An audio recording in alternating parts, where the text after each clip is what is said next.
தேக்கு மர தேகம் தொட்டு தேடி வந்து தாளம் தட்டு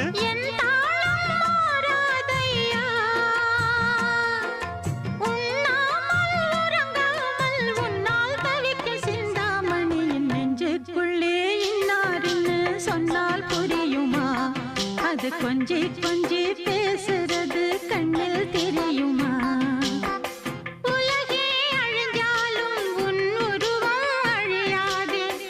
உயிரே பிரிஞ்சாலும் உறவேதும் பிரியாது உண்ணாமல் உறங்காமல் உன்னால் தவிக்கும் சிந்தாமணி நெஞ்சுக்குள்ளே இன்னாருன்னு சொன்னால் புரியுமா அது கொஞ்சி கொஞ்சி